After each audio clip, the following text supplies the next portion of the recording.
Seja bem-vindo e seja bem-vinda a mais uma edição do Chutando a Escada. Aqui quem fala é Felipe Mendonça, direto de Uberlândia, Minas Gerais, nessa segunda-feira, dia 17 de agosto de 2026.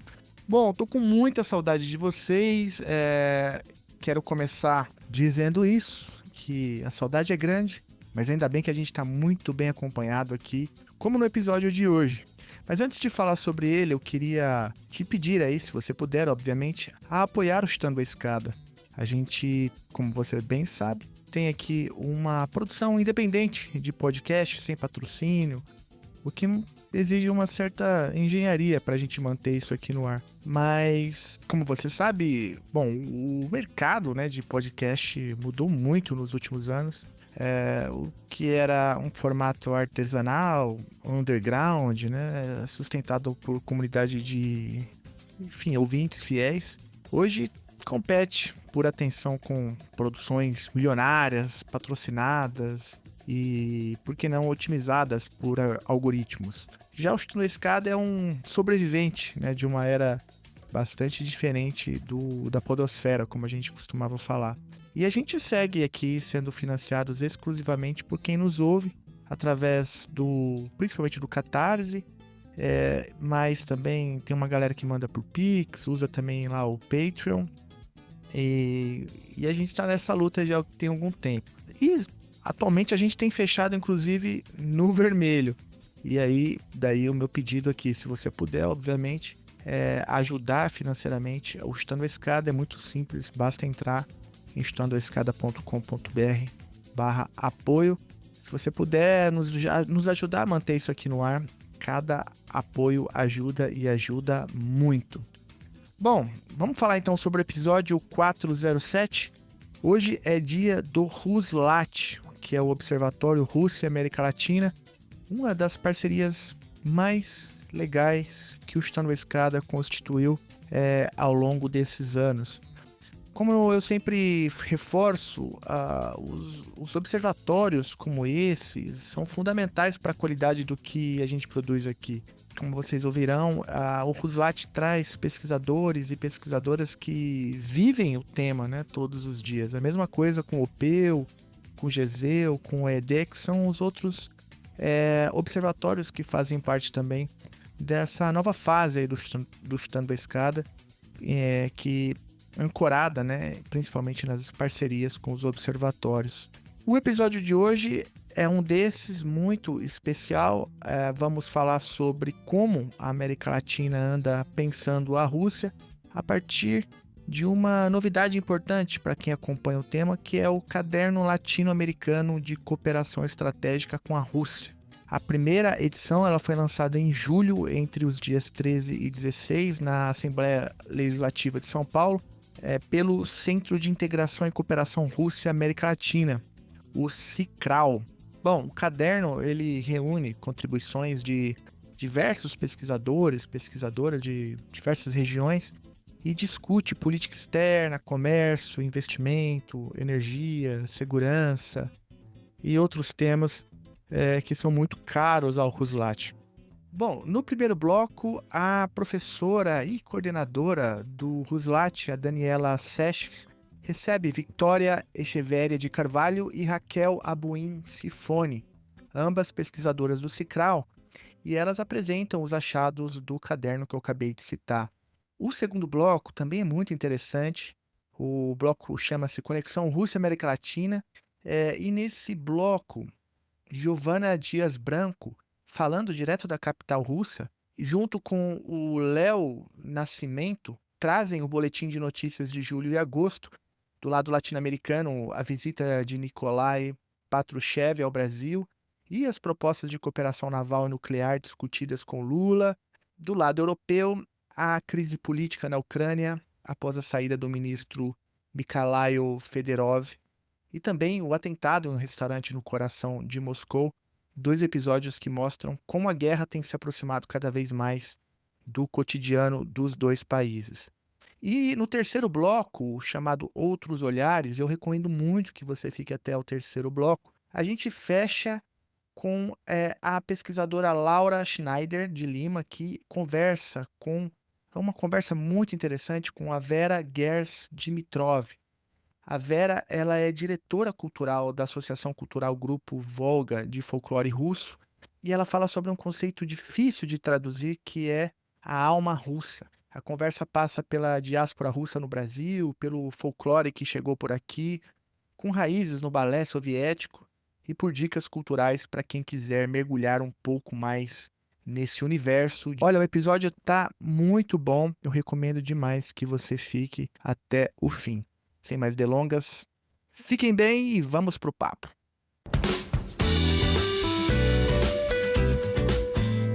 A escada é uma construção que serve para fazer um deslocamento vertical. Nem sempre é assim, mas tem um jeito de facilitar tudo isso. Elevador? Não.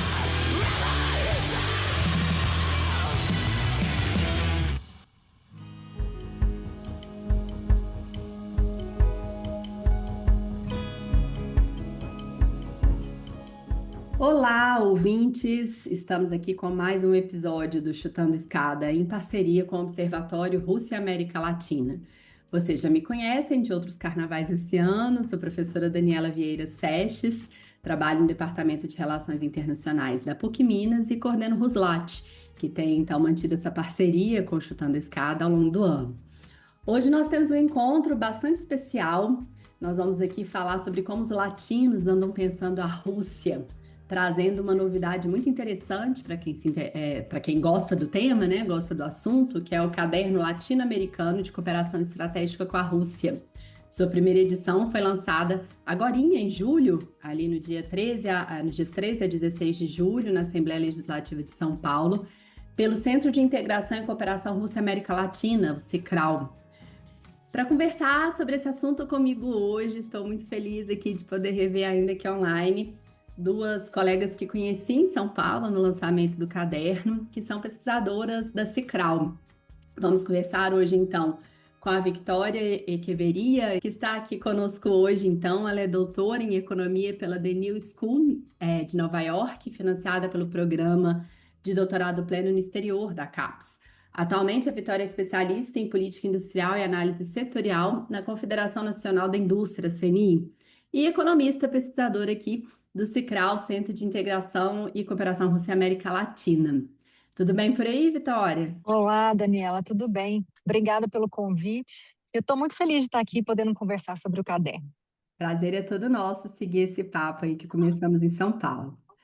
A Vitória, então, ela ficou responsável, como vocês podem ver pelo currículo, pela dimensão econômica do caderno da CICRAL, que também ainda foi completada por uma dimensão política e uma dimensão humano-social. A dimensão humano-social ficou a cargo da Raquel Buincifone, junto com outros pesquisadores também, né? Como lhes contei, tivemos aí uma equipe grande por trás dessa publicação. E a Raquel, que está conosco aqui hoje, ela é pesquisadora na área de teoria literária, desenvolvendo a pesquisa de doutoramento sobre a corrente crítica do formalismo russo. É graduada e mestre pela Universidade de São Paulo na área de estudos literários e se dedica especificamente à literatura russa. Ela é membro da Associação Americana de Professores de Línguas Eslavas e do Leste Europeu e da Sociedade Internacional de Dostoiévski. Raquel, corajosa Raquel, que enfrenta aí a temida língua russa, tudo bem com você? Obrigada por estar conosco aqui hoje. Oi, boa tarde, Daniela, boa tarde, Vitória. Obrigada demais pelo convite, Daniela. Fiquei muito contente por ter esse espaço para a gente falar um pouquinho mais sobre os resultados do caderno. E, Vitória, como sempre, é um prazer imenso dividir uma comunicação com você, né? Então, Prazer é meu, de novo Raquel. pelo espaço. Joia, muito bom tê-las aqui. Bem, queria que começássemos então trazendo um panorama geral dos achados do caderno, né? Como que vocês descreveriam hoje as relações estratégicas entre Rússia e América Latina. Como é que você vê essas relações do ponto de vista econômico, Vitória? Bom, primeiro assim, difícil separar o econômico do político, né? Então eu vou meter um pouquinho aqui no político também. Mas foi muito interessante fazer esse trabalho, porque a gente é muito fechado aqui no Brasil, a gente não tem muita noção tanto das relações Brasil-Rússia, como dos demais países da América Latina, né? Então foi realmente muito interessante a gente se aprofundar nesse tema, pesquisar, e foi um desafio muito grande, porque a gente tem problemas com dados, né? Então, antes de entrar na questão dos dados em si, o que a gente viu nas relações Rússia-América Latina é muito interessante que quando a gente dividiu em sub-regiões, né? A gente, região do Cone Sul, Brasil, Argentina, Chile, Paraguai, a sub-região a gente chamou de Andina, que aí, Raquel, você me ajuda se eu esqueci algum país. Mas a Andina a gente teve Venezuela, Colômbia. Quais são os outros dois, Raquel? Peru e Equador. Peru e Equador, exatamente. E na América Central e México, a gente teve México, Honduras, Guatemala e Costa Rica. E claro que em cada sub-região a gente tem alguns destaques, né? Um dos destaques que sempre me vem à cabeça quando eu falo do Cone Sul é a diferença entre o Brasil e a Argentina quando a gente fala entre relações políticas e econômicas, né? Uma coisa que a gente encontrou no caso do Brasil, por exemplo, é que independente do governo, né, seja um governo de direita, esquerda, centro-esquerda, as relações, elas se mantêm, as relações econômicas, principalmente. E tem uma certa solidez institucional, principalmente por causa dos BRICS, né? Então, a gente vê que, independente do governo, essa relação ela se mantém. Claro que existem oscilações, mas ela não se desfaz, existe uma continuidade, né? As importações brasileiras não diminuíram de forma significativa no governo Bolsonaro, por exemplo. E na Argentina a gente vê o oposto, a gente vê uma oscilação gigantesca na pauta comercial com a mudança de governo, né? Então a gente percebeu que a relação Rússia-Brasil, quando se trata, no caso do Brasil, é uma política de Estado, e no caso da Argentina é uma política de governo. Então essa coisa é o que mais chamou a atenção na região do Cone Sul. No caso da América Andina, o que mais chama a nossa atenção é a Venezuela e completamente diferente a relação entre Rússia e Venezuela, uma relação mais estratégica, pautada também muito pela defesa. Na região América Central e México, a gente, obviamente, o México que se destaca, até porque ele é parte do NAFTA, então qualquer acordo comercial que o México participe influencia as suas relações com os Estados Unidos e Canadá. Então, a forma como o México se relaciona com a Rússia é pautada pela relação dele com os Estados Unidos. Então, assim, tem essas grandes diferenças, mas, por outro lado, o que a gente viu foi que, independente do país e da magnitude, o que a gente enxerga é uma dependência estrutural de fertilizantes da América Latina.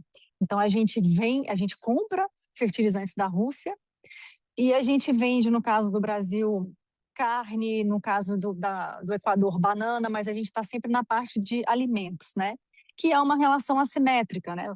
Talvez, a princípio, aparentemente não seja, porque a gente fala de commodities, né, nos dois sentidos, mas são commodities distintas, né? Porque é muito mais fácil você substituir um produto pelo outro quando se fala de cesta de alimentos, do que você procurar alguma outra forma, alguma substituição de fertilizantes, né? E os fertilizantes, eles são a base da cadeia do agronegócio. Então, a gente tem uma dependência estrutural com relação à Rússia. Então, eu diria que né, na parte de similaridade entre os países e a questão que mais chamou a atenção nessa relação América Latina-Rússia, eu diria que é a questão da assimetria da pauta exportadora e da nossa dependência estrutural de fertilizantes. E na questão e nas diferenças, né, são aquelas que eu já mencionei. E durante todo o processo, o que foi muito complicado é a questão dos dados, né, que esse processo que nos levou, inclusive, a colocar uma das propostas que a gente coloca no caderno, que é nós estamos estruturando, pensando a construção de uma rede, inicialmente, de construções de indicadores, né? Não só base de dados, mas construção de indicadores, porque a gente enxergou problemas de diversas magnitudes, como, por exemplo, diversas naturezas, né? Tanto em termos de base de dados que são descontinuadas ou metodologicamente incomparáveis, e também o problema do dado em si, né? Porque toda construção de indicador, ou até mesmo de uma variável, ele tem um ponto de partida de posicionamento político-filosófico. né? Então, assim, o que a gente quer saber, quais perguntas a gente faz para construir. Então, a nossa principal lição de todo esse diagnóstico e que fez com que a gente pensasse nessa construção de uma base de dados e, posteriormente, indicadores, é justamente essa questão de a gente não depender de variáveis, indicadores, bases de dados que foram construídas com o olhar e interesses do norte global para fazer uma avaliação da nossa relação com a Rússia, com quem quer que seja, ou qualquer outro país, né? Mas no caso a gente está falando da Rússia. Então, esse é o nosso grande desafio, que a gente já está pensando nele, de escrever um projeto com relação a isso, mas o que saiu para a gente desse caderno é essa necessidade, né, de como que a gente começa a pensar nós mesmos aqui, América Latina, a gente começa com o Brasil, mas a ideia é que a gente queira expandir para a América Latina toda, que a gente possa ter condições metodológicas e estatísticas para começar a construir uma avaliação e uma análise econômica para que a gente possa propor projetos, sugestões, pesquisas, né, o que quer que seja, com o nosso olhar, vinculado, baseado nos nossos interesses de desenvolvimento, né? Vitória, obrigada pelo recorrido. Já já a gente retorna problematizando um pouco mais esses desafios, mas antes queria ouvir Raquel sobre o que foi encontrado, né, em relação à dimensão humano-social, as relações em educação, cultura, esporte. Você poderia traçar um panorama geral para a gente dessas relações, Raquel? Com certeza. Bom, vamos lá. Quando então a gente analisa os dados do caderno, a primeira conclusão é que as relações humanos-sociais entre a América Latina e a Rússia são muito amplas e muito diversificadas. Enquanto as relações políticas estão mais centralizadas na mão dos governos e as relações econômicas dependem do comércio e dos investimentos, ou falando de outro modo, né, de atores mais oficiais, digamos assim, as relações humanos-sociais elas são constituídas por diversos agentes. E aí podem ser agentes um pouco mais formalizados, como é o caso de universidades, centros culturais, pode ser associações da sociedade civil, representações diplomáticas, de fato, né? Até iniciativas que têm um caráter mais independente, com trabalho de indivíduos, pontualmente, ou com comunidades imigradas, por exemplo.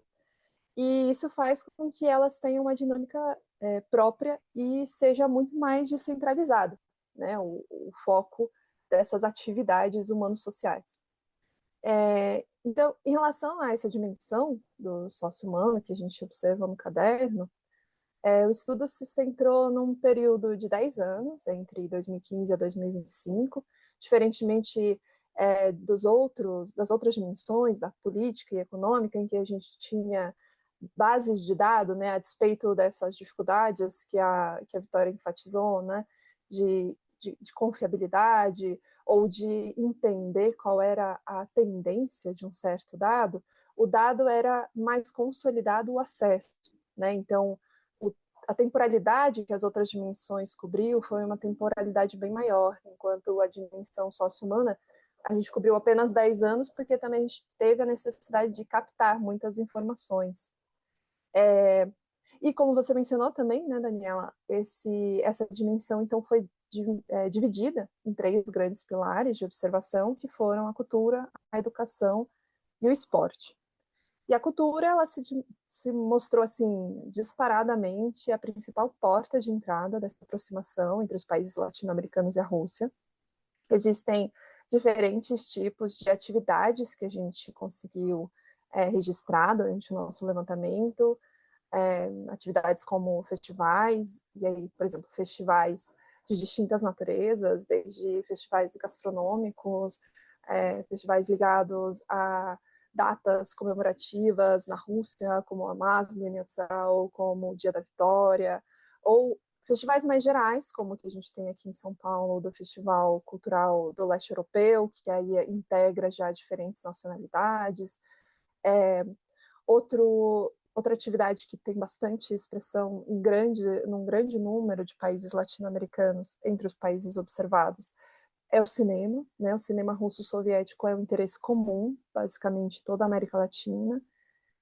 e outras atividades, como a música, né, sobretudo a música clássica, o balé como expressão de dança da cultura russa, clubes de leituras, lançamentos editoriais de traduções do russo, por exemplo, peças de teatro, enfim, né, uma série de atividades mesmo. Mas o interessante é que cada país apresentou um perfil diferente, né, em relação ao interesse por essas atividades. Então, no Brasil, por exemplo, tem uma presença muito forte de peças teatrais, adaptações, né, de peças teatrais russas, e essa presença do cinema russo, como eu havia comentado também. No Chile, por exemplo, tem um caráter especial que é a atividade voltada para o público infantil, que não é um perfil tão comum nos demais países que a gente observou. E o México, que possui também uma grande variedade de atividades, por ser um polo que concentra uma relação bastante fixa, né, consolidada com a Rússia, tem uma grande concentração, por exemplo, de atividades culturais como ligadas à literatura e exposições de artes visuais, que são tipos de atividades que não são tão comuns, tão presentes em outros países. O segundo eixo, então, que é a cooperação que a gente analisou, foi o educacional, centrado principalmente em acordos e cooperação acadêmicas entre os países, e que esse eixo ele tem uma característica mais institucionalizada pela própria necessidade de haver 2 ou mais órgãos educativos, educacionais envolvidos nessa cooperação. Então, no nosso levantamento, o Brasil se mostrou um grande polo de cooperação acadêmica com a Rússia, com uma ampla rede de acordos universitários e projetos científicos mútuos. Tem outros países que têm outras características próprias, né? Então, a Venezuela ela sempre acaba sendo um marco diferenciado, assim como a gente supõe que seria Cuba, né? Quando a Vitória mostrou ali o nosso recorte, Cuba ficou de fora, porque o nosso critério, digamos assim, de seleção dos países que entraram para o caderno foi a presença do CICRAL, né? O CICRAL ele é uma organização latino-americana, mas ele não tem sede em todos os países latino-americanos. E como a gente ia precisar dessa rede de vários colaboradores para conseguir o acesso às informações, o nosso recorte foi feito pelos países que têm uma sede do CICRAL, né? Então, voltando só para a Venezuela, ela possui um programa muito mais estável de mobilidade entre alunos, com mais de 15 anos e algo muito consolidado que vai entre as duas nações, né, tanto de um lado quanto do outro. E eu acho que um caso muito peculiar e muito interessante é o da Guatemala, porque ela tem uma cooperação científica bastante específica, né, em torno do legado de um antropólogo e linguista soviético chamado Yuri Knorozov, é o nome, e que foi um linguista, né, que foi capaz de decifrar uma série de símbolos maias que até então não possuíam uma interpretação consolidada. Então, existe um centro de estudos voltados para esse campo dos estudos maias, que tem a sua sede em Moscou, mas que tem centros tanto na Guatemala quanto no México. Então, aí a gente vê a ação das questões que são inerentes daquela nação atuando nas cooperações e nesses acordos, né? O esporte, por sua vez, ele ocupou assim, um espaço muito menor nas relações socio-humanas, no nosso caderno, por causa do baixo número de atividades registradas que a gente teve acesso. Mas, por outro lado, também essa ausência ela representa uma oportunidade de crescimento, né? Porque é um campo que se pode explorar. E, basicamente, essas atividades encontradas, ligadas ao esporte, se centralizaram exclusivamente na Argentina e na Venezuela. Outro resultado bastante importante, talvez até devido a essa temporalidade dos 10 anos, olhando de 2015 para cá, é que as relações socio-humanas cresceram em relação aos países latino-americanos e à Rússia nos últimos anos. Porque a tendência talvez fosse que depois de uma pandemia, e sobretudo com o início da guerra em 2022, que haveria uma retração das relações entre os países latino-americanos e a Rússia, e na verdade o que se observou foi uma retomada das atividades, em muitos casos uma expansão das iniciativas culturais e acadêmicas, sobretudo, né? Como eu já havia dito. E isso se dá por 3 motivos fundamentais. O primeiro é que alguns países apresentam uma rede de cooperação bem consolidada, né? Que, inclusive, depende muito, né, dos governos, como a Vitória comentou. Então, são países que, a despeito de terem ou não um governo mais próximo ou menos próximo de Moscou, mantém uma relação estável. O que também, claro, isso é reflexo da própria dependência da compra dos fertilizantes, e claro, mas que acaba também mantendo essa relação mais estável, a despeito de ter um governo mais distante, não ter uma quebra, uma proibição de manifestações ou de acordos culturais e acadêmicos no país. O segundo também em relação às relações históricas, né, bastante antigas, com boa parte dos países latino-americanos. O próprio Brasil, daqui 2 anos, vai fazer 200 anos das relações diplomáticas com a Rússia. E o terceiro, claro, é que a Rússia constitui hoje uma grande potência que tenta consolidar sua zona de influência, como todas as potências fazem, né? E acho que, enfim, a minha própria fala deixou claro, até que, pelo menos eu acredito, que o mote das relações socio-humanas entre América Latina e Rússia é a heterogeneidade, né? Ou seja, não existe um tipo único de relação, mas sim diferentes modelos nacionais de cooperação. Alguns países priorizam a educação, outros a cultura, outros, inclusive, têm a presença de uma comunidade imigrada que consolida a permanência do interesse pela Rússia, digamos assim, como é o caso do Brasil e da Argentina. E essa diversidade acaba sendo a principal característica, digamos assim, das relações humanos-sociais entre as duas regiões. Muito interessante, né, Raquel, a gente pensar nessa dimensão individual, afinal de contas, tudo começa dela, né, até chegar ao Estado.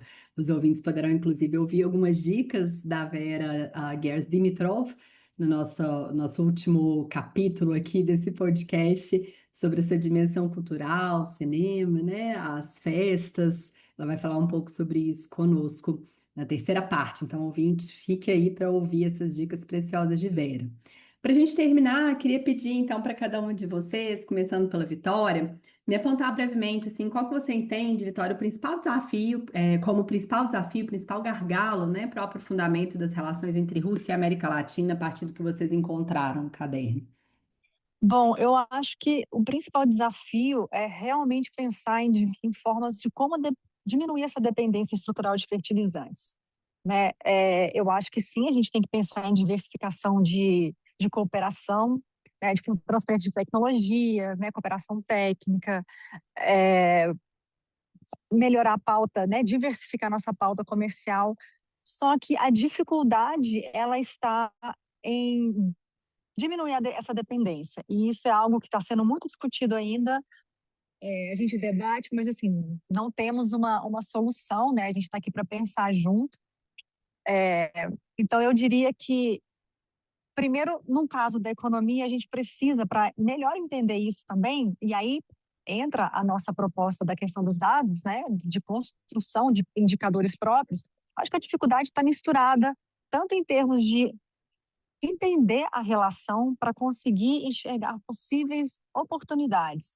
Se a gente não consegue compreender exatamente onde estão as nossas dificuldades, e aí passa por saber avaliar os dados, né? Então, nós temos muita dificuldade de acesso a dados, qualidade dos dados, análises que a gente pode fazer no sentido de o que queremos perguntar com a pesquisa, né? Então, eu acho que a gente precisa, paralelamente, começar a trabalhar naquela questão de elaboração de indicadores que respondam às nossas perguntas, e aí a gente também tem que sentar para conversar sobre quais são as perguntas que a gente quer fazer, né? E ao mesmo tempo, paralelamente, começar a pensar no sentido mais macro e estrutural, estratégico, no sentido de onde, então, nós podemos discutir aqui algum tipo de diversificação. Como que a gente vai, com quem que a gente vai conversar? A gente tem que conversar atrás das câmeras de comércio, a gente tem que conversar com a indústria, a gente tem que conversar com o comércio, tem dificuldade de abertura de empresas aqui na Rússia. Como é que dá essa conversa entre Rússia e Brasil no âmbito também da esfera da iniciativa privada? Então, eu acho que aí tem um leque, né, de uma gama de opções gigantescas e a gente precisa, inclusive, assim, pensar sobre isso e hierarquizar, inclusive, né, realmente construir uma estratégia de conversa sobre possibilidades de cooperação, mas o que a gente agora está pensando nesse primeiro momento é o projeto com relação aos dados e começar e pensar nos atores com quem a gente pode conversar para tentar enxergar onde que é possível a cooperação. Mudança de pauta exportadora é algo de projeto de longuíssimo prazo, né? Porque ele é resultado de um processo de transformação estrutural, industrial, comercial, de pauta exportadora, então, perdão, de política comercial. Então, eu acho que a gente está num momento de identificar atores para tentar, assim, a gente precisa construir onde que a gente quer chegar, né? Que tipo de cooperação que a gente quer? A gente quer cooperação técnica? A gente quer aumentar construir um ambiente onde empresas russas podem se estabelecer aqui no Brasil? A gente quer cooperação com transferência de tecnologia? Então, eu acho que, assim, a lacuna é tão grande, né, que o leque de opções para a gente pensar em cooperação também é muito grande. Então, eu acho que o nosso ponto inicial seria esse, né, discutir a parte teórica, que é a questão dos dados, e a gente começar a mapear os atores para tentar enxergar com quem que a gente pode conversar para pensar juntos onde que a gente quer chegar. E o momento não seria mais oportuno, né, Vitória, em um mundo sob tantas transformações na área econômica, então nem se fala. Diversificar parcerias é um caminho importante tanto para a América Latina quanto para a Rússia. E você, Raquel, qual que você apontaria como principal desafio aí dessa dimensão humano-social marcada pelas relações não governamentais? Bom, então, eu acho que o primeiro desafio que se coloca é a grande assimetria que existe entre os países latino-americanos observados, né, durante o estudo. Alguns polos, como Brasil, Argentina, Venezuela, México, concentram um grande número de iniciativas, já possui uma relação razoavelmente consolidada, enquanto outros países, como Honduras, Peru e Colômbia, e eu acho que no caso desses dois agora isso possivelmente se acentue ainda mais à luz dos resultados, né, das recentes eleições, mas que em busca de que as redes de permanência dessas relações humanas sociais ainda são bastante incipientes, né, nesses lugares, e o desafio é tornar algo mais consolidado. E eu acho que nesse sentido a gente precisa usar os próprios exemplos, né? Talvez não exemplo seja a melhor palavra, mas a própria experiência dos países que já têm essa consolidação, né? Então, a criação de redes, de agentes locais que estejam envolvidos com divulgação de atividades, porque são essas redes locais que vão garantir a permanência das relações a longo prazo. Mas que também permita, de certo modo, que essas redes, né, esses agentes locais, eles permitem que a cultura de chegada seja assimilada e ela tome uma dimensão local, né, trazendo características próprias, e é assim que você não olha mais a cultura ou a maneira que vive aquele vizinho, digamos assim, embora um vizinho longínquo nesse caso, de uma maneira estranha, né, mas já é algo que você reconhece. Outro ponto importante de ampliar é o alcance temático da cooperação, né? Como eu havia dito, a cultura é o principal ponto de encontro entre as nações envolvidas na pesquisa, mas a incorporação da cultura russa continua muito associada a grandes clássicos russos, né? A literatura, a ideia do balé como a arte de dança, enfim. E tudo isso é extremamente importante, mas existe espaço para incorporar novos temas, né, como economia criativa, tecnologias, patrimônio digital, inovações que a gente pode usar de maneira cooperativa. O esporte, por sua vez, enfim, né, se demonstrou aí o maior potencial por ser essa dimensão que está um pouco fragilizada, de fato. E isso significa que existe espaço para programas de intercâmbio, para formação de treinadores, competições oficiais, universitárias, amistosas, enfim, né, tem um campo inteiro aberto nessa seara. E acho que também outro desafio é fortalecer a continuidade das iniciativas, né? Existe uma tendência das atividades acontecerem como eventos isolados. Então, pode haver iniciativas que se constituem como uma atividade anual, mensal, semestral, né? Existem alguns casos que a gente pode observar, como mostra nos filmes de cinema aqui no Brasil, que já acontece há uma década e que já criou um público consolidado, né? Tanto pessoas que esperam a mostra acontecer, como o alcance também de novos públicos a cada edição e também a própria expansão da mostra, que começou como um projeto presencial na cidade de São Paulo, mas ganhou formato digital e posteriormente começou a chegar em outras cidades. Então, trabalhar com esse tipo de iniciativa que tem continuidade, né, que tem permanência. E, enfim, eu acho que o que o estudo mostrou é que a gente já possui na região, né, zonas de consolidação da cooperação, e a integração latino-americana permite que a gente aprenda com a experiência dos outros países que estão aqui ao nosso redor, justamente para implementar atividades que possam ajudar na consolidação de médio e longo prazo das nossas cooperações a nível nacional também. Obrigada, Raquel. Obrigada, Vitória. Foi um prazer conversar com vocês. Deixo aqui o convite para os nossos ouvintes e para as nossas ouvintes darem uma olhada no caderno, né? O material ficou muito interessante. Nós vamos deixar aqui na descrição do episódio o link para acessar o caderno e também acompanhar o Cicral em suas redes sociais para saber um pouquinho mais sobre as suas atividades de diplomacia pública. Muito obrigada, Vitória, Raquel, mais uma vez. Ouvintes, fiquem conosco. Agora passamos para a conexão Rússia-América Latina, que na verdade está mais para a conexão Moscou-Belo Horizonte ultimamente. Giovana Branco fala direto conosco da capital russa. E Leonardo aqui, tomando um bom café mineiro com pão de queijo, vai conversar com Giovana sobre o que andou acontecendo, né, na Rússia e na América Latina de relevante aí no mês de julho.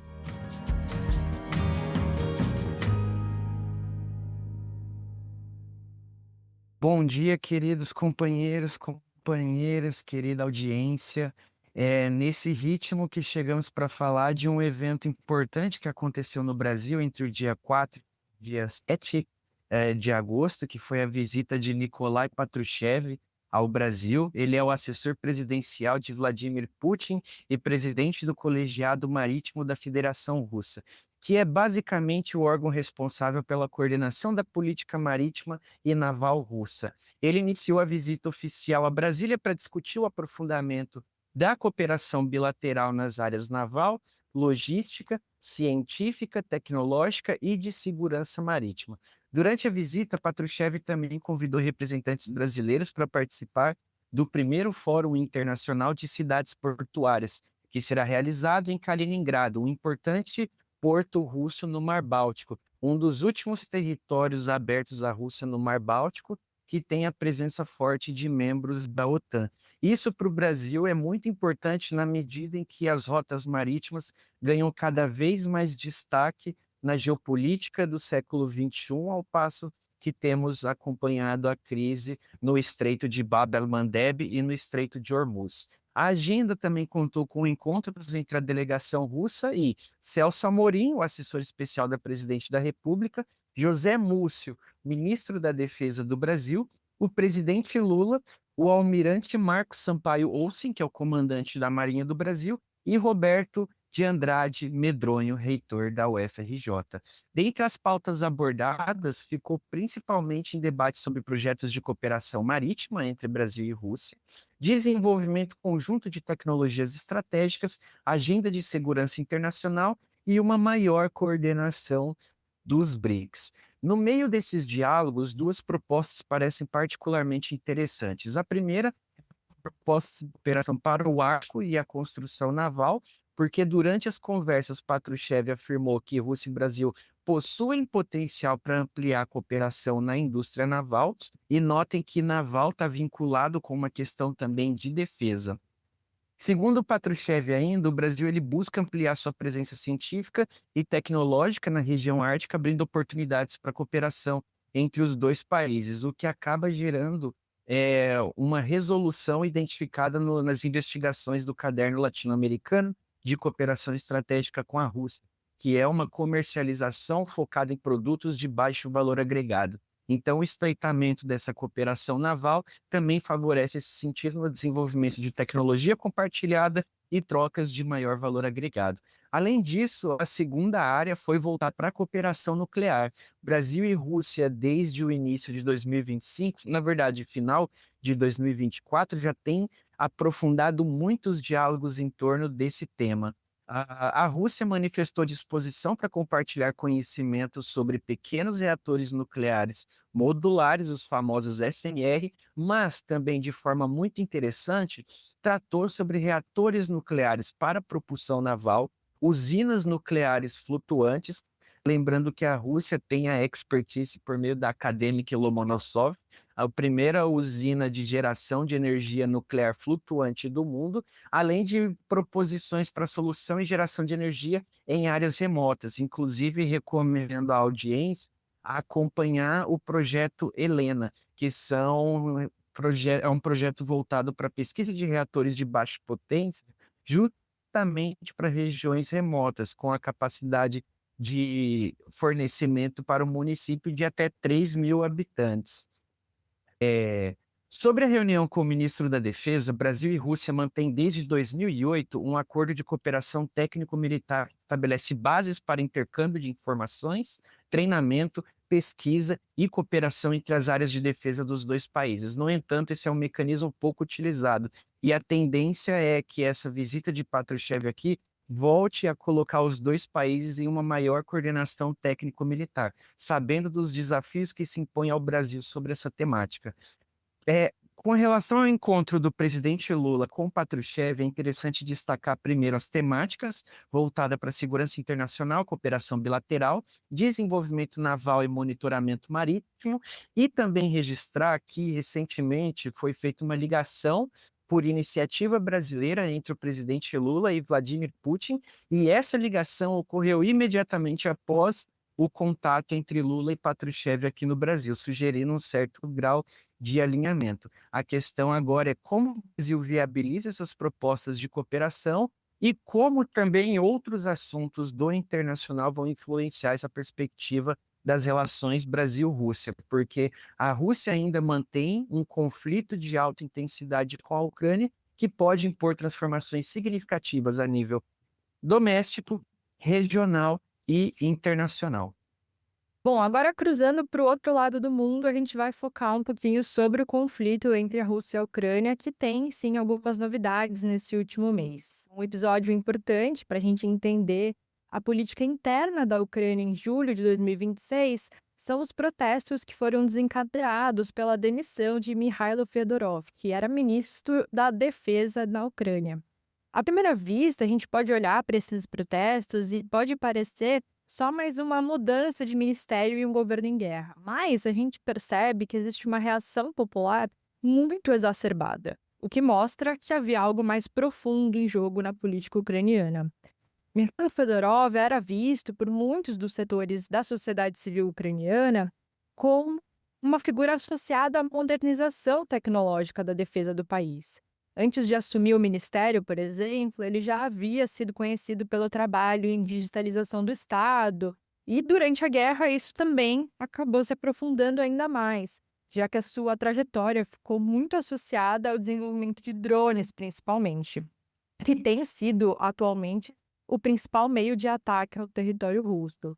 Então, quando foi anunciada a saída dele de forma bastante repentina, isso foi interpretado por parte da opinião pública não só como a demissão de um ministro, mas principalmente como um recuo de uma estratégia militar que tem sido vista como essencial para compensar a superioridade material que a Rússia tem no campo de batalha.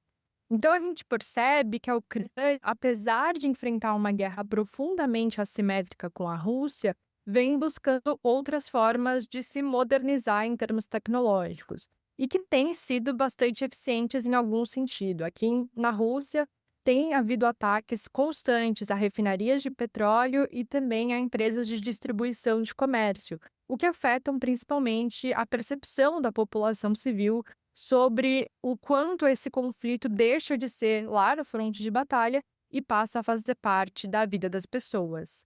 Então, esses protestos que acontecem na Ucrânia nesse último mês nos revelam uma divisão interna sobre como que a Ucrânia deveria ou não conduzir essa guerra. Por um lado, existem setores que defendem uma estrutura militar muito mais tradicional, hierárquica e centralizada, e do outro lado, uma visão muito mais tecnológica, descentralizada e até mesmo experimental, né? Apostando nos drones, na velocidade da adaptação do campo de batalha e também com colaboração com empresas menores, até mesmo startups têm participado. Então, essa demissão mostra o quanto que, enfim, ela pode atingir justamente um ponto sensível na sociedade ucraniana, fazendo com que muitas pessoas fossem às ruas criticar o governo Zelensky, que, apesar de tudo, mostrou essa mudança como parte de uma reorganização mais ampla da sua equipe, não deu muitas explicações a respeito. Eu diria que, nesse último mês, o governo Zelensky enfrentou as suas maiores dificuldades na política interna nesses últimos anos de conflito. E, além de tudo isso, a gente também pode falar um pouquinho sobre a Rússia, que também apresentou algumas questões importantes nesse último mês, não apenas esses ataques, mas também um outro episódio que mostra um clima político interno no início do mês de agosto, que foi um ataque terrorista em um restaurante de alto padrão na Praça Kudrinskaya, aqui em Moscou, que matou civis e feriu dezenas de pessoas. E, imediatamente, as autoridades russas classificaram esse episódio como um atentado terrorista.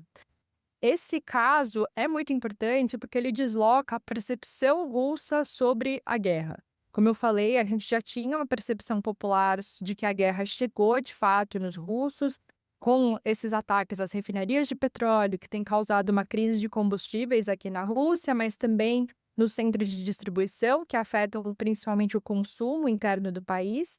E agora a gente tem esse atentado terrorista que mostra que até mesmo o coração da capital russa estaria, de alguma forma, fragilizado. Então, a guerra não é mais apenas essa questão do fronte, ela aparece justamente aqui no meio. Mas, obviamente, a gente tem que ter uma cautela analítica, porque apesar de o governo russo e algumas vozes pró-Kremlin rapidamente terem relacionado esse episódio à Ucrânia, a gente ainda não tem a autoria do ataque confirmada pelas investigações até esse momento. Então, mais do que afirmar uma responsabilidade definitiva sobre esses acontecimentos, o ponto central aqui é observar como que esse episódio foi incorporado à narrativa russa, de que o país está enfrentando um conflito que é um conflito existencial e também ameaça terrorista. E isso surge como uma justificativa importante para os russos para aumentarem os seus ataques também à Ucrânia. Imediatamente, depois desse ataque aqui em Moscou, a gente viu um atentado bastante grande em Kiev também, que, enfim, teve uma série de vítimas fatais nesses últimos dias. Então, a gente percebe que no campo de batalha a situação se aprofunda, se torna mais complexa e possivelmente mais violenta, o que coloca esses outros atores externos, como é o caso do Brasil, ainda em maior destaque, já que cada vez mais uma mediação se torna necessária, porém mais distante ainda desse conflito.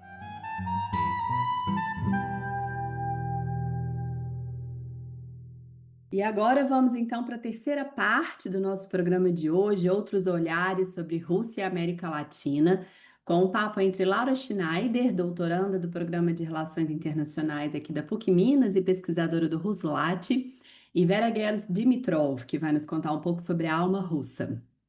Olá, Dani. Olá, pessoal.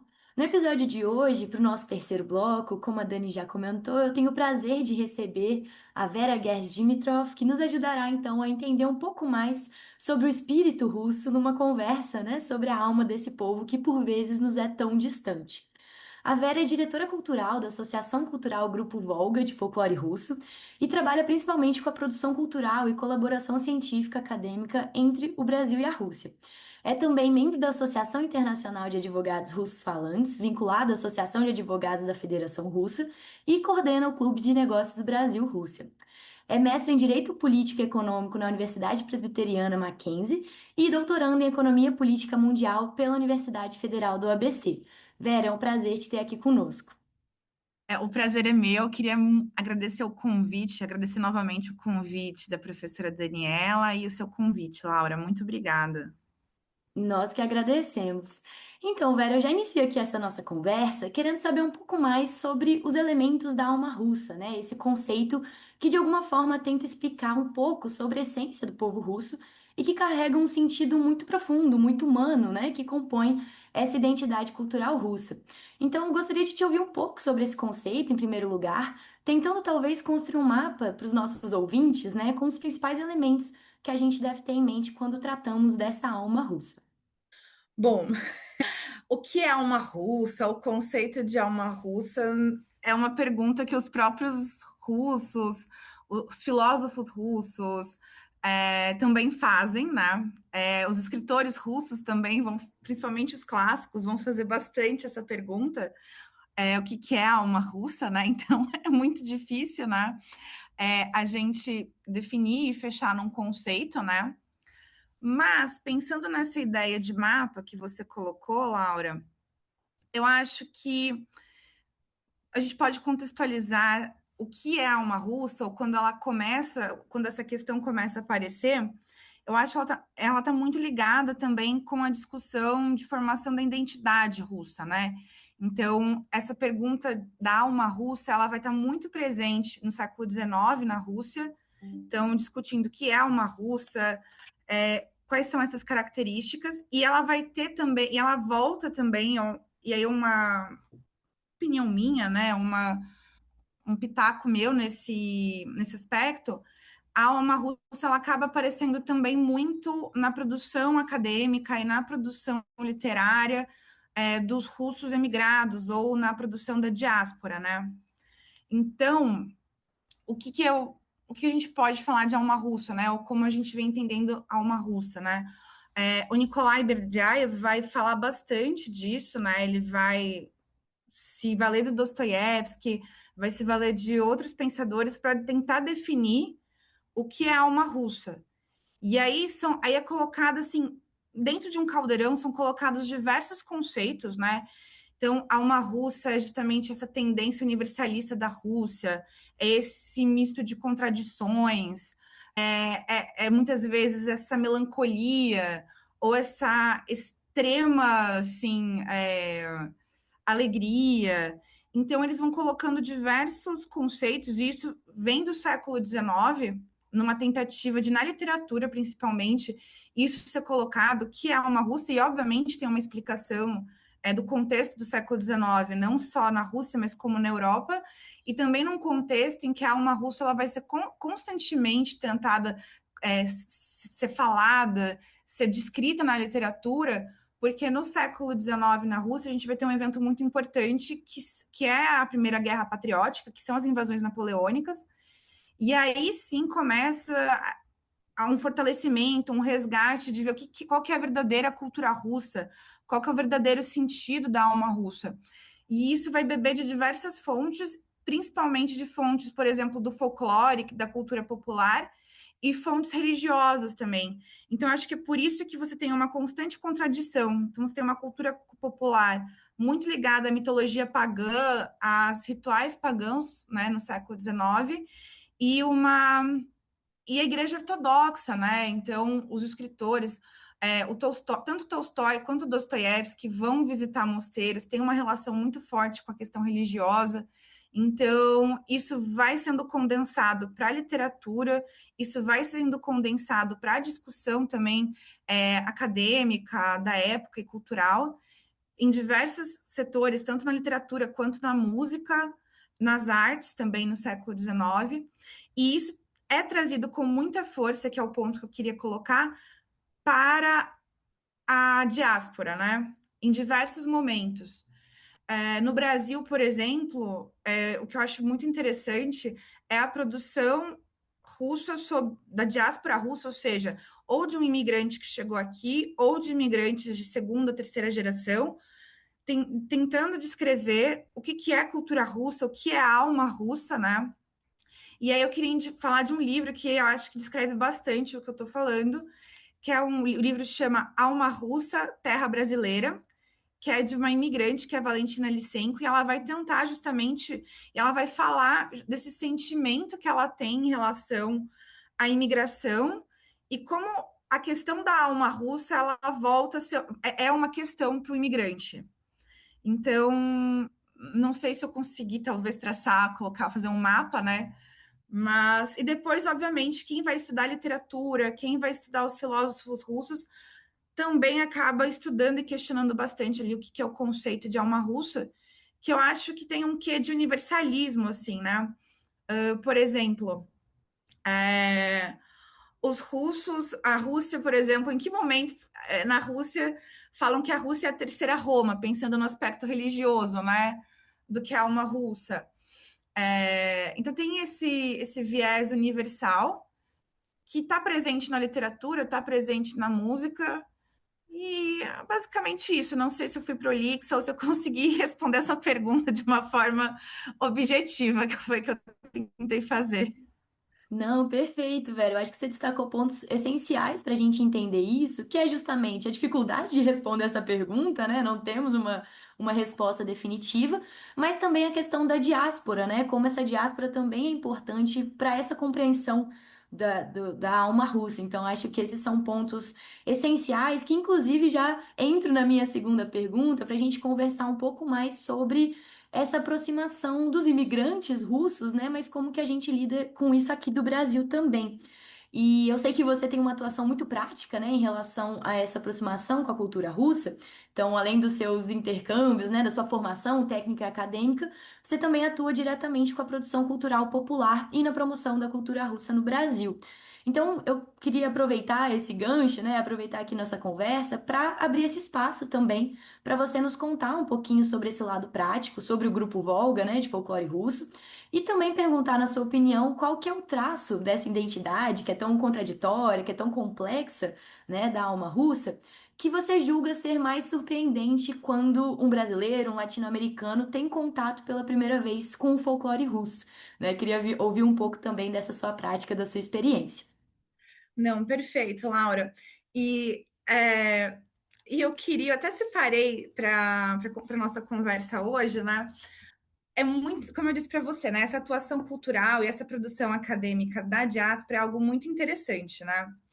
E tem um livro que quase não está em circulação, porque ele foi editado na época da ditadura militar, aqui no Brasil, que é de um imigrante russo bessarabiano, ou seja, ele etnicamente não é russo, ele é búlgaro etnicamente. E ele escreve um livro que é basicamente contando todas as memórias dele, desde a aldeia dele em Hassanbatar, né, no Império Russo, na Bessarábia. Ele vai lutar na Primeira Guerra Mundial, aí ele volta para a Rússia, vai para Odessa. Em Odessa, ele acompanha todo o processo revolucionário já em 17. Durante a Primeira Guerra, ele acaba se tornando um revolucionário, né, adepto às ideias da Revolução Russa. Aí ele volta para a aldeia natal dele, na Bessarábia, que já não era mais União Soviética, Rússia, ou, enfim, era Romênia. E ele começa a se questionar bastante um pouquinho sobre o que é ser russo, o que é ser revolucionário, que, enfim, ele vai se questionando, né? E em dado momento, e isso vai levando ele, por isso que a gente estava, só para voltar a essa discussão da alma russa, né? E a questão religiosa acaba tendo um peso muito grande para ele, né? Dentro dele, na discussão que ele faz com ele mesmo no livro. E aí, em dado momento, né? Ele fala uma coisa, ele faz um diálogo, né? Ele vai conversar com o padre da aldeia dele, né? E eu acho ótimo, né? Porque ele pergunta, Bática, né? Que é paizinho, padre, existe Deus ou não existe? Porque ele esperava que o padre respondesse com alguma propriedade, né? E o padre, né? Aí eu vou estar citando ele, né? Diz: meu filho, só a você me arrisco revelar esta verdade, pois sei que merece esta tão importante revelação. Realmente Deus não existe. mas é bom ter religião para a conservação da moral do povo. E eu acho isso ótimo, porque é um padre que o padre da aldeia falar isso para ele, né? Então é justamente essa contradição ali da alma russa. E aí, pensando na sua pergunta agora, né? Quais são os traços culturais que mais assim impressionam, espantam o brasileiro nessa questão do contato com o folclore russo, né? Eu acredito que é a vivacidade do folclore russo, né? Ele tem uma imponência muito grande. E no Brasil, especificamente, o que eu acho que é muito legal a gente colocar, o que veio de folclore russo para o Brasil, não só para o Brasil, mas talvez para os Estados Unidos, Canadá, é um folclore russo que ele tem origem no balé folclórico da União Soviética. Então, a gente não está falando de um folclore russo, ou de uma cultura russa, por exemplo, muito tradicional, assim, era o que era dançado nas aldeias ou que era cantado nas aldeias. O folclore russo que chega para o Brasil, as músicas russas que chegam para o Brasil, são os que, primeiramente, que muitos russos conhecem como folclore russo, mas a dança em específico, ela vai ter uma origem ali no balé folclórico, então é uma mistura de folclore com balé clássico, é o que vem para o Brasil e para os outros países da América Latina, Estados Unidos, Canadá e Austrália, principalmente, como folclore. E aí, quem não conhece fica muito espantado com a imponência, com a alegria, com essa vivacidade do folclore, que difere muito dos estereótipos que a gente tem da Rússia, às vezes, né? Então, ele acaba se distanciando muito dessa Rússia fria, dessa Rússia gelada, e ele é muito vivo. Então, eu acho que o primeiro traço que acaba espantando e impressionando é justamente essa vivacidade, Laura. Perfeito, muito interessante, né? Na verdade, que nem você falou, vai contra muito dos estereótipos que a gente tem aqui na América Latina em relação à Rússia, né? Ao povo russo. Então, tenho certeza também que os nossos ouvintes já estão curiosos aí para ter contato com uma apresentação do folclore russo. Então, para terminar nossa conversa, é de costume aqui, né, do nosso terceiro bloco, pedir dicas culturais para os nossos convidados. E você já citou várias ao longo da sua fala, mas se tiver alguma mais especial ou outra que você queira citar, fique à vontade. Justamente pensando nessa ideia, né, de nós brasileiros, latino-americanos, que queremos mergulhar com mais profundidade nesse questionamento, né, nesse entendimento sobre a alma russa. Então, deixa esse espaço aqui também para você citar outras dicas culturais que não podem ficar de fora nesse processo. Bom, vamos lá. Eu separei 3 dicas assim culturais diferentes, né? Eu pensei muito em cinema, livro e coisas para você fazer no final de semana que são muito divertidas, né? Pensando em livro, e nessa discussão do que é alma russa, eu optei por indicar Antologia do Pensamento Crítico Russo, que foi organizado, né, pelo Bruno Gomide, que é um professor da USP de São Paulo. Então, ele vai estudar a cultura russa, ele é um estudioso da cultura russa. Ele tem livros muito interessantes também, por exemplo, que são frutos da tese dele, por exemplo, Dostoiévski na Rua do Ouvidor. Ele vai fazer muito esse paralelo entre literatura russa e brasileira. Mas pensando na alma russa, eu acho que a Antologia do Pensamento Crítico Russo, ele vai organizar o debate crítico russo, principalmente entre os eslavófilos e quem era mais voltado para o pensamento europeu, no século XIX e início do século XX. Então, acho que é da editora 34, o livro, do Bruno Barreto Gomide. Também, e pensando em literatura, né, eu acho que Almas Mortas, do Gogol, representa bastante um pouco assim, o que é essa busca pela alma russa, porque ele vai beber muito do folclore ali também, enfim, em várias produções deles, e eu acho que o livro acaba descrevendo bem o que é a alma russa, essa sensação, coloca muitos elementos para gente. E em filmes, pessoal, eu não vou indicar um filme, mas é uma dica. Existe o Centro Popular de Cultura da UMES, que é a CPC UMES Filmes. Eles têm a licença da Mosfilme para legendar e divulgar diversos filmes soviéticos e russos. E toda semana tem gratuitamente no canal deles um filme soviético ou russo legendado. Então, normalmente, é de sexta-feira que eles lançam. É no canal do YouTube deles, CPC Umes Filmes. Então, toda semana, se vocês quiserem saber mais sobre a Rússia, é uma Rússia sobre diversos aspectos, diversos diretores, diversos atores, atrizes. Eu acho muito legal e fica a dica. E é legendado, então super acessível e gratuito para todo mundo. E por último, a minha dica de coisas legais para a gente fazer ao final de semana. Eu sou de São Paulo, então acho que é uma dica para quem é mais de São Paulo. Uma vez por mês, a gente tem a Feira do Leste Europeu aqui em São Paulo. E a Feira do Leste Europeu, ela reúne comunidades do Leste Europeu, como o nome já diz, de diversos países. E, obviamente, você tem lá comida russa e muitas atrações, vão variando, né, as atrações uma vez por mês. Mas para quem quiser experimentar comida russa, conhecer um pouquinho de cultura, eu acho super divertido. E também restaurantes russos aqui em São Paulo. A gente tem o Joelho de Abelhas, que é um bar russo. A gente tem o Slatko, que é um restaurante cafeteria russo. E a gente também tem o Barski Dom, que é uma comida russa mais do dia a dia. Então, também acho que fica essa dica para quem estiver em São Paulo e quiser conhecer um pouco de cultura, comida russa.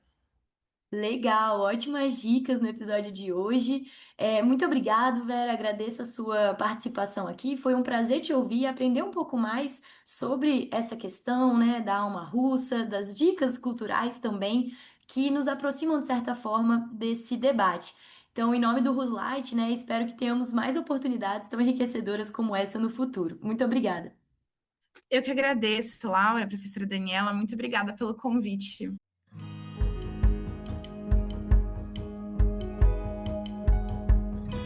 Encerramos então mais um episódio dessa parceria entre Ruslat e Chutando a Escada.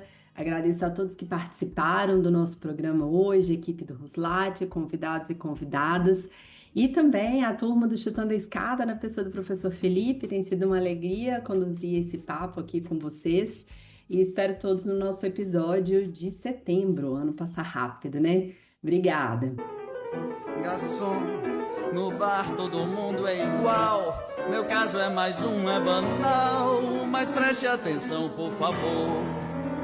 Saiba que o meu grande amor hoje vai se casar. Mandou uma carta pra me avisar. Deixou em pedaços o meu coração. E pra matar a tristeza, essa mesa de bar quero tomar todas. Vou me embriagar se eu pegar no sono. Me deite no chão. Você acabou de ouvir mais um episódio do Chutando a Escada. Para apoiar, acesse chutandoaescada.com.br/apoio.